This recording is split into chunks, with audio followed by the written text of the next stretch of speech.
Hi guys, Arthur here from Homeowner DIY. So what I'm going to do in this video is I'm going to show you guys how to upgrade a 1/2 inch water main to 3/4. What I'm also going to do is I'm going to transition from the older copper into modern PEX. Now, if you guys also want to add a new fixture, then I will show you in this video how you tee off into existing lines. So within this video, you guys are going to see multiple things. You're going to see an upgraded water main, as well as adding fixtures, or at least in this case replacing fixtures from what was done before. So what we'll do now is material and tools. Alright guys, this is our materials list. Really all I need is my PEX tray with all my fittings, and then PEX pipe. Quick and simple, but guys, for my tray, this has a variety of everything. I've got my rings, I've got other rings, I've got fittings, 3/4, 1/2 inch. I have my clips. This is the holy grail for water pipe. Alright guys, this is our tools list. So I have my finishing kit, I have my rapid wrenches, copper cutters, wrenches, flux solder. I have a grinder. For safety equipment, guys, we're going to be soldering, so we need water on hand. Earplugs, glasses. I have a 4-foot level. My cordless kit, so Sawzall cordless drill. It has the impact inside as well. I have bits here. I have more bits here. This is drill bits. I have the skill saw in case I need it. Guys, crimpers. I've got 1/2 and 3/4 regular, and then this is 1/2 and 3/4 of close quarters in case I need them. We have hand tools here, and then we have the B tank here, as well as the light that is shining right now.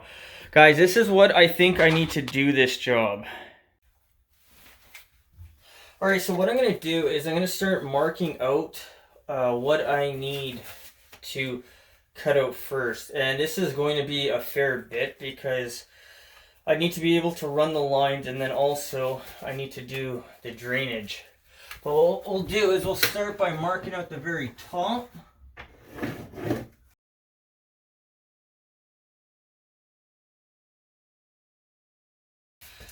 Alright guys, so for here and here, it feels like I have a stud.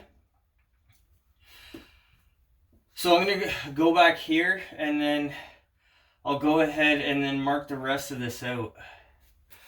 Alright guys, so I've made my mark here and here. So what I'm going to do is I'm going to go ahead and I'm going to cut this all out, and then we'll come back and then we're going to see what we find. Alright guys, this is what it looks like with the drywall removed. So this here is our water main. It comes up in 3/4 from the bottom, and then unfortunately they bush down right at the valve, and then the water main continues up as 1/2 inch. So guys, if you ever need to try to figure out what is hot, what is cold, your cold will have this green from condensation. Your hot will be nice and clean. One other thing that you can notice right away is you see the green here and here. This is all flux. Like that right there. That is all flux. That is a catalyst for corrosion. It's going to corrode faster. So I wasn't prepared for this, but we have 1.5 inch trap arm, and then we have 1.25 inch vent. I thought they would have air admittance valve this, but they didn't. And then these two here are actually, they're hammer resters. This is the old style of doing it, where you have a vertical piece of pipe and then you cap it off at the top. But what I'm going to do is I'm going to cut the water main there. I'm going to cut it there. I'm going to run the whole thing as 3/4. So 3/4 will feed the hot and the cold for the tank. We will transition back to copper there. And then this will be run as 3/4. And then I will go down into the floor to pick up the sink and the toilet later on. And guys, take note of one thing. Where do you see the screw? They almost tag the hot side. But this is what we have to work with. So what I'm going to do is I'm going to get ready to transition into PEX. Guys, what we call this, this is called our roughen plumbing. This is before drywall. This is roughen. So, I mean, the same thing as finishing. We want it still to look good because we want people to think we actually care about what we're doing.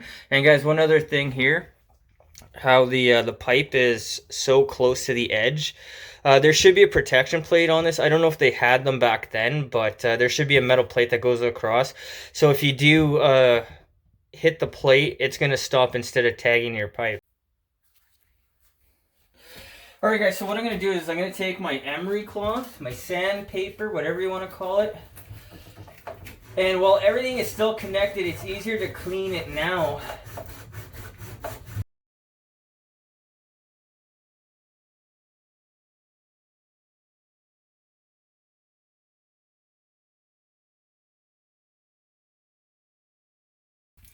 Alright, so what I'll do now is I'll take the grinder, I'll cut the hot and the cold.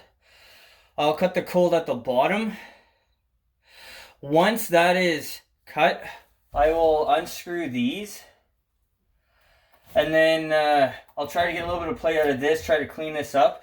So guys, what I'm going to do for now is I'm going to solder PEX by sweat adapters here and here. I'm going to plug this back in and we're going to reconnect this. I'm going to run 3/4 from there down towards the valve. For the tank, we'll have 3/4 coming out for the cold, 3/4 out for the hot. I'm going to drill a couple of holes and then I'll have my lines roughed in ready to go for when I come back to do the rest of the plumbing. Alright guys, I'm going to use the grinder to cut the lines.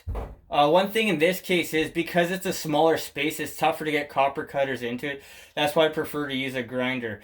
Again, earplugs and safety glasses.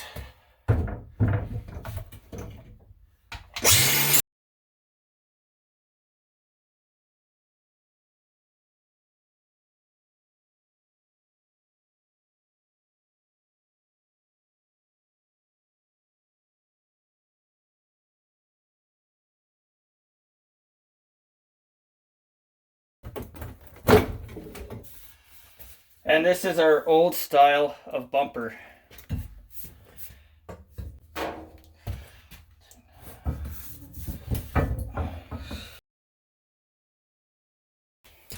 Okay guys, so what we'll do is we'll take our file and our reamer. And guys, once again, try not to disturb the pipe all that much because it is old and it can break. Alright guys, I soldered in my sweat by PEX adapters. So I've got my sweat by PEX adapters here, one at the bottom. What I'm going to do now is I'm going to run my PEX.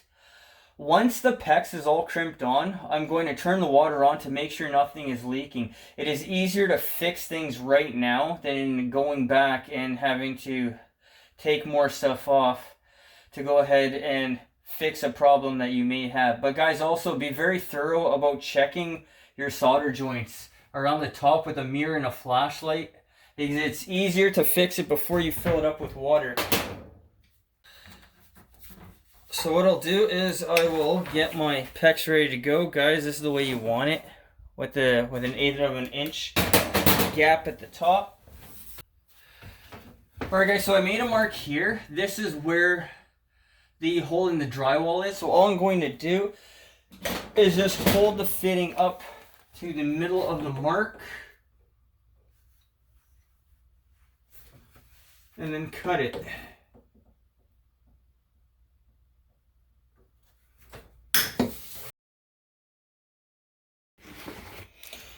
Alright guys, so I'll show you something here really quickly.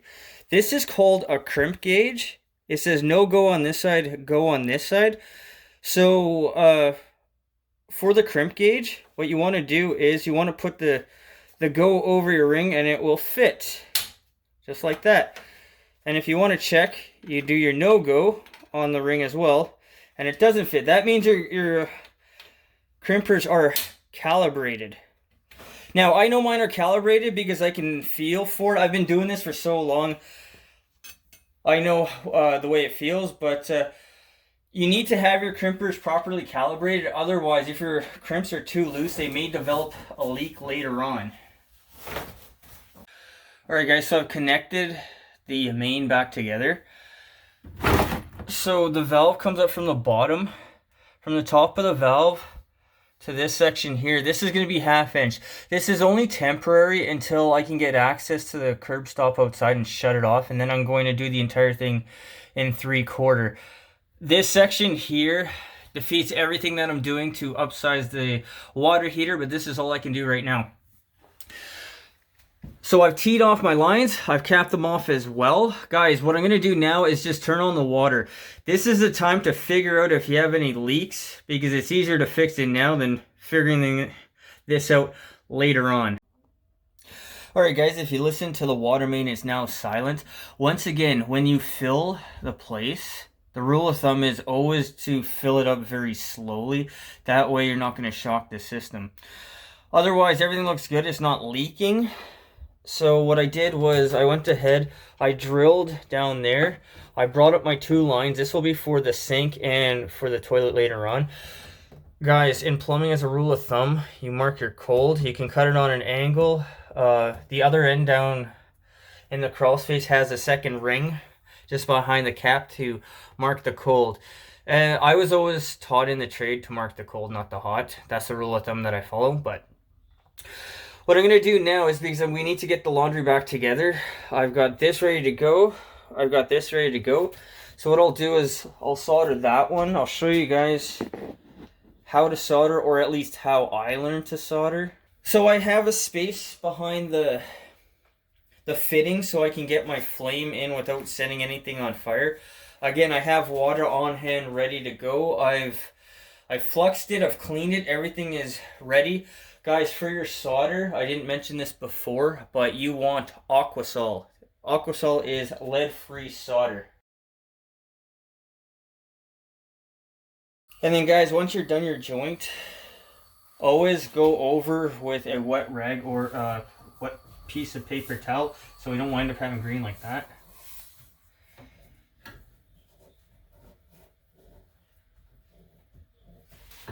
And then once that's all done, always look all the way around with the inspection mirror. It looks good. Alright guys, that's our joint. The back looks good. The back looks good. I'm confident we're not going to have a leak. So I'm going to solder the other one on. I'm going to put this back together, and then we'll come back. Alright guys, so what I'll do is I will finish connecting the water pipe for the laundry. Now, these 2 lines here are going to be for the sink and the toilet downstairs, or sorry, behind me. And guys, just because things are behind the wall doesn't mean it should still not look nice and straight.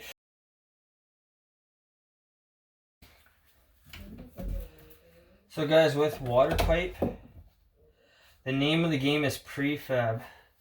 The reason you need to prefab, and when I say prefab, prefabricate, is because when you need this much space, here it's no problem. But if you need to get way back there, now it becomes a problem.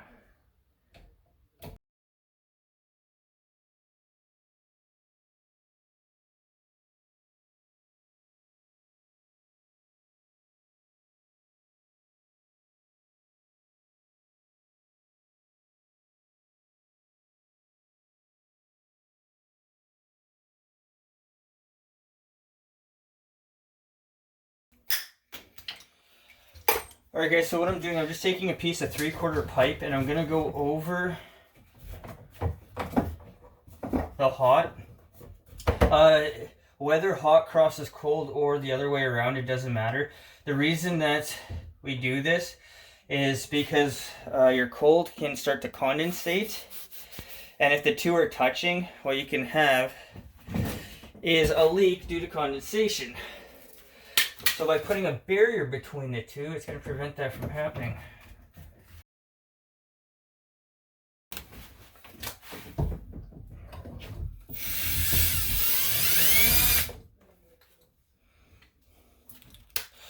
Alright guys, so I'm just going to go to 1¼ screws, something slightly longer. Again, this is only temporary, it doesn't have to stay here all that long.